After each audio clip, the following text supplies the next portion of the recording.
Hello everyone, welcome to this YouTube channel. My name is Poonam.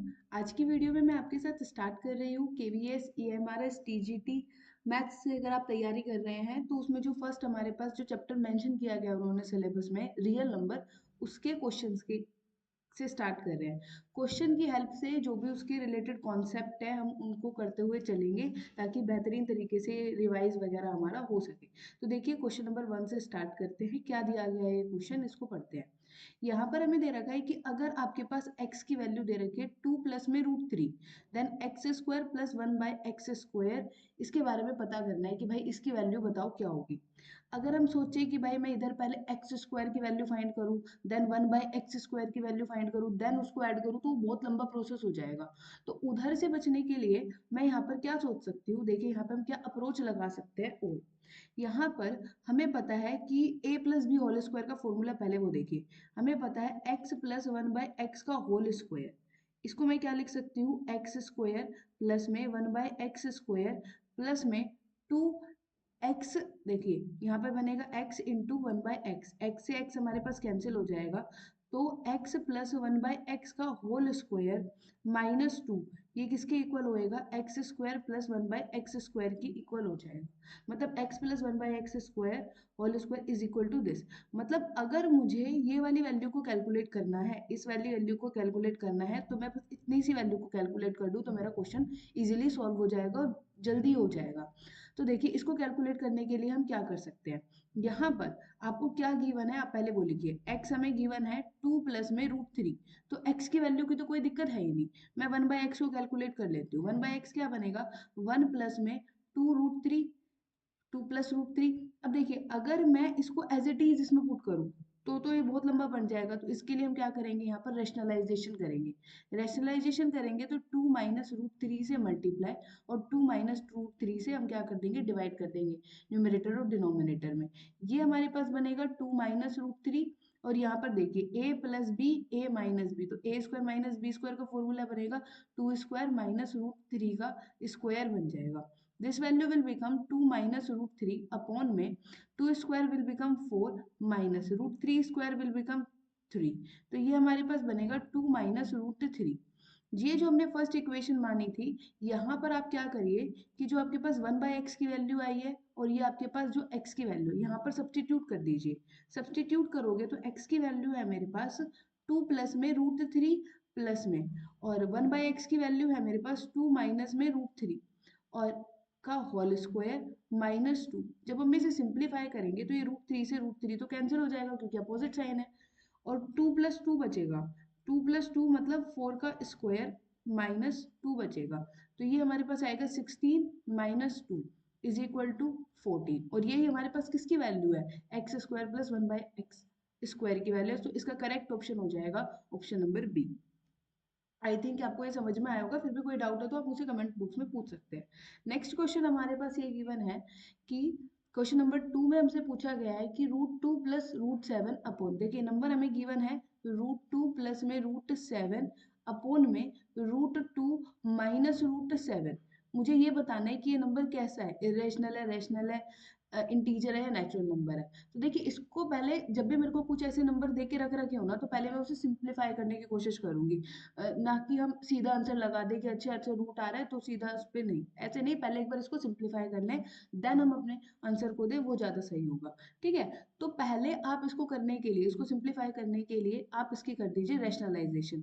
जैसे ही आप rationalisation करोगे तो ये बनेगा √2 प्लस में √7 से मल्टीप्लाई डिवाइडेड बाय √2 प्लस √7 से डिवाइड। अब यहाँ पर देखना, इसको जब आप इससे मल्टीप्लाई करोगे तो ये तो होल स्क्वायर हो जाएगा। √2 प्लस में √7 का होल स्क्वायर हो जाएगा। यहाँ पर अगर हम देखें तो a minus b, a plus b है, तो ये बनेगा a का स्क्वायर माइनस b का स्क्वायर। हमारे पास ये बनेगा a square, a minus b है तो a minus b into a plus b, तो a square minus B square बनेगा हमारे पास। अब जब हम इसे सिंप्लीफाई करेंगे तो √a प्लस बी का whole square, this will give √2 square will give 2, √7 square will give 7, and 2 into ab, तो this will give 2 √2 into √7 divided by 2 minus 7 हो जाएगा। 2 + 7 कितना होएगा हमारे पास 9, प्लस में 2 √14 लिख सकते हैं, अपॉन में ये क्या आएगा -5। तो ये हमारे पास सिंप्लीफाई करने के बाद कैसा नंबर आया, इरेशनल नंबर आया। तो इसका करेक्ट ऑप्शन हो जाएगा option number A. Now move करते हैं क्वेश्चन नंबर थर्ड पे।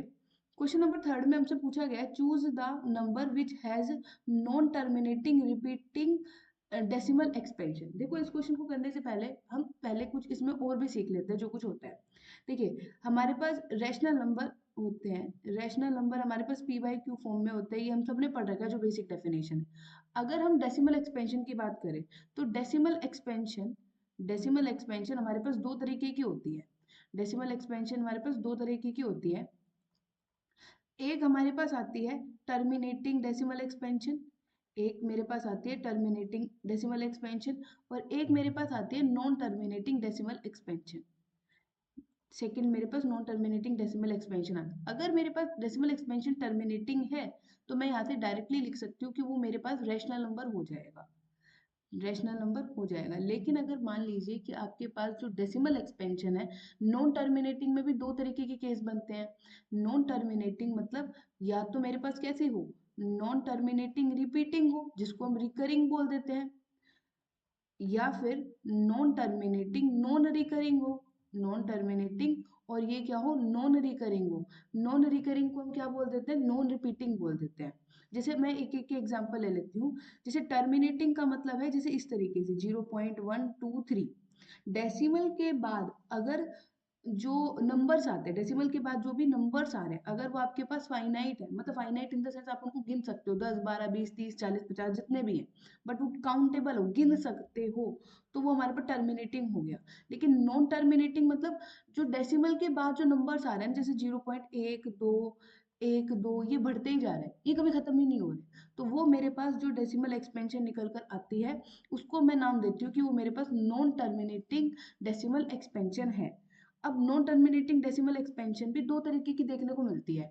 जैसे हम देखते हैं एक तो इस तरीके की हो गई 0.12 12 अब आपको दिख रहा है कि यहाँ पर है ना 1 2 1 2 1 2 बार बार रिपीट हो रहा है, तो ये नॉन टर्मिनेटिंग रिपीटिंग है। मतलब इसको मैं लिख सकती हूँ 0.12 12 ऐसे जा रहे हैं। लेकिन अगर मान लीजिए पॉइंट के बाद जो संख्या है वो ऐसे रिपीट करती हुई जा रही नहीं कर रही है, रिपीट करती हुई नहीं जा रही है, 1 2 3 4 5 6 7 8 ऐसे बढ़ती जा रही है, तो ये नॉन टर्मिनेटिंग नॉन रिकरिंग की कंडीशन में आएगा।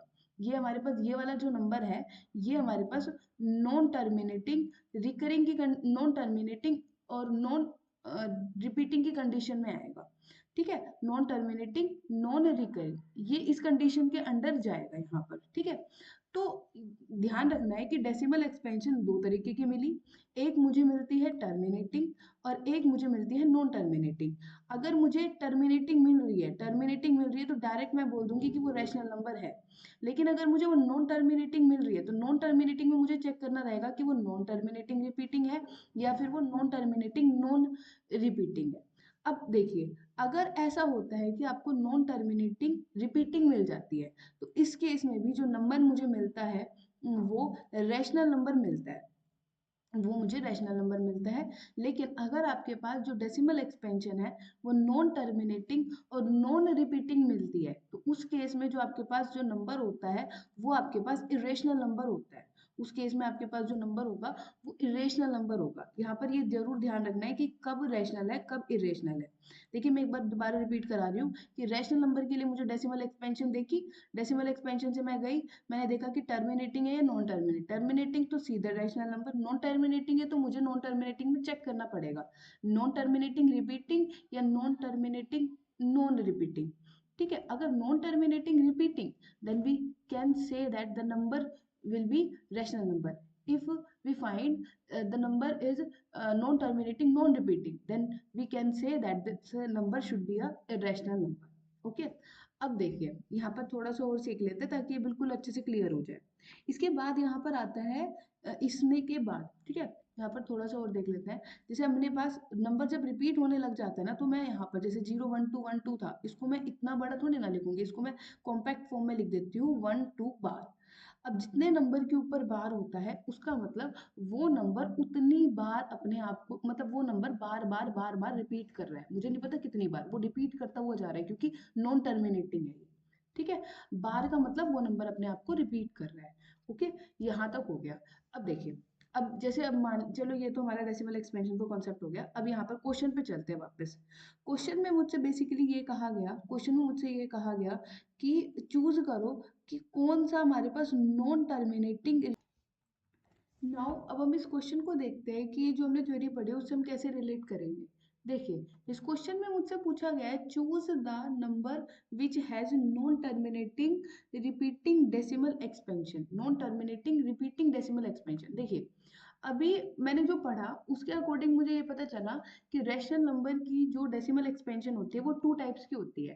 पहली होती है टर्मिनेटिंग और दूसरी होती है नॉन टर्मिनेटिंग रिपीटिंग।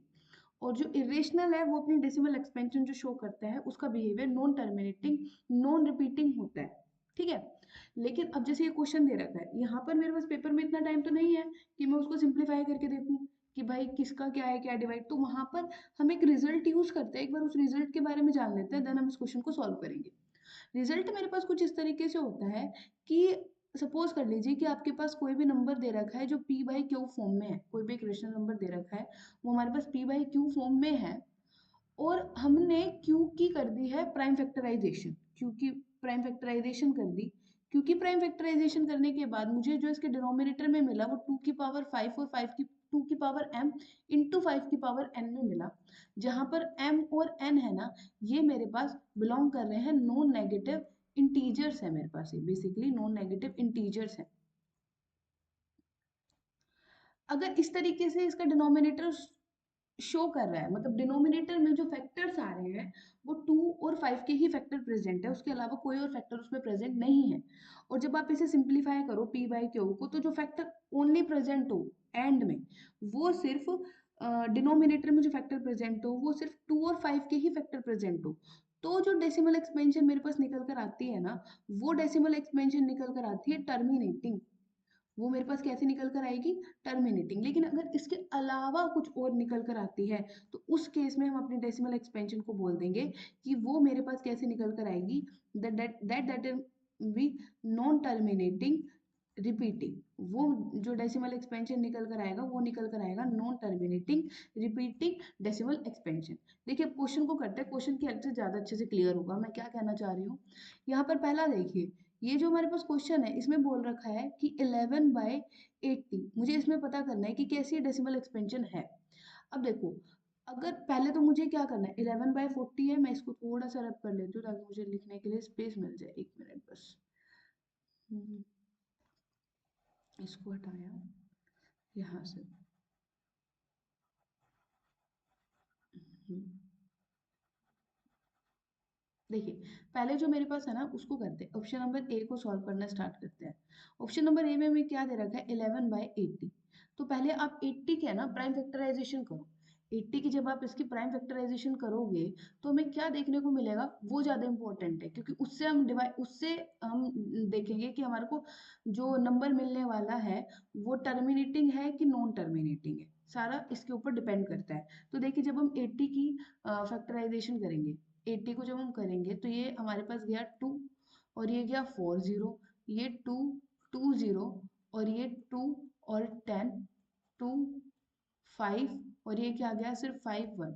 बेसिकली 80 को मैं लिख सकती हूँ, मतलब जो इसकी प्राइम फैक्टराइजेशन बनेगी वो 11 इंटू 2 की पावर 4 इंटू 5 की पावर 1। सिंपलेस्ट फॉर्म यही बनेगी। और इसके डिनोमिनेटर में सिर्फ क्या प्रेजेंट है मेरे पास, 2 के फैक्टर प्रेजेंट है और 5 के फैक्टर प्रेजेंट है और कोई भी नहीं है। तो जो ये डेसिमल एक्सपेंशन होगी ना, दिस विल बी टर्मिनेटिंग।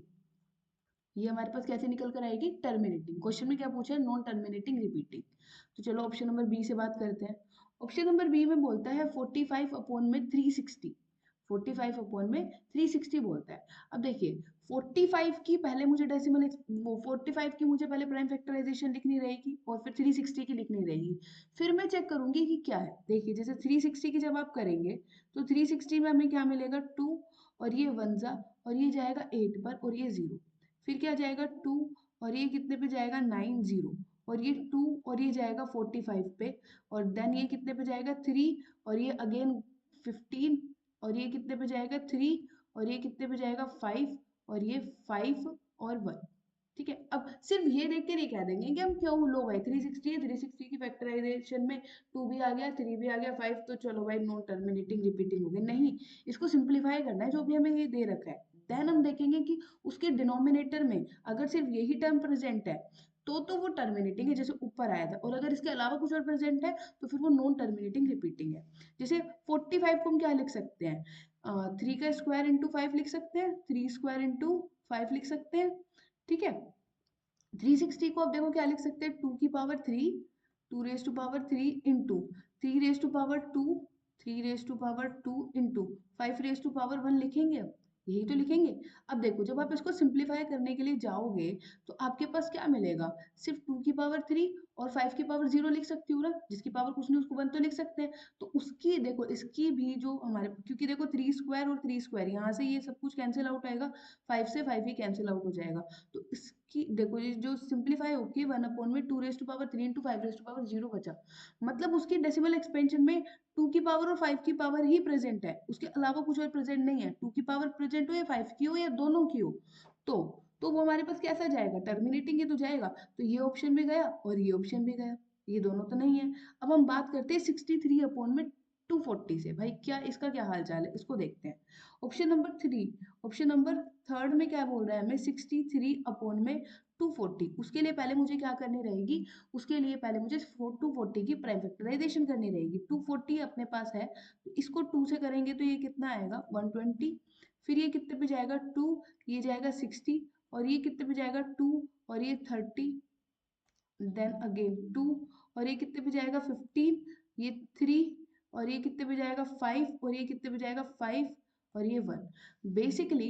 और 63 को मैं क्या लिख सकती हूँ, 63 को मैं क्या लिख सकती हूँ, 63 को लिख सकते हैं 3 की पावर 2 इंटू 7 लिख सकते हैं, 3 की पावर 2 इंटू 7 लिख सकते हैं ना। और 240 को देखो क्या लिखेंगे, 2 की पावर 4 लिख दिया, 2 रेज टू पावर 4 लिख दिया इंटू 3 की पावर 1 इंटू 5 की पावर 1 आएगा। देखिए यहाँ पर मेरे पास प्रेजेंट है 3 की पावर 2 और यहाँ पर प्रेजेंट है 3 की पावर 1, तो एक तो हमारे पास कैंसिल होके क्या बचेगा 3 इंटू 7 अपॉन में 2 की पावर 4 इंटू 5 की पावर 1। मतलब अब देखो यहाँ पर जो मेरे पास डेसिमल एक्सपेंशन के बारे में बात करेंगे, उसके लिए मैंने क्या कहा, सिंप्लीफाई करके डिनोमिनेटर में देखो, डिनोमिनेटर में क्या पावर प्रेजेंट है, सिर्फ 2 की पावर 4 प्रेजेंट है और 5 की पावर 1 प्रेजेंट है। तो ये भी मुझे कैसी एक्सपेंशन देगा, ये भी मुझे टर्मिनेटिंग ही एक्सपेंशन देगा, इसलिए ये ऑप्शन भी मेरे पास क्या हो जाएगा, गलत हो जाएगा। लास्ट हम बात करते हैं ऑप्शन नंबर डी से। ऑप्शन नंबर डी में क्या बोल रहा है, ऑप्शन नंबर डी में मुझसे पूछा गया है बेसिकली, क्वेश्चन तो मैंने लिखा ही नहीं, सीधा करना स्टार्ट किया, 93 अपॉन में 420 के बारे में।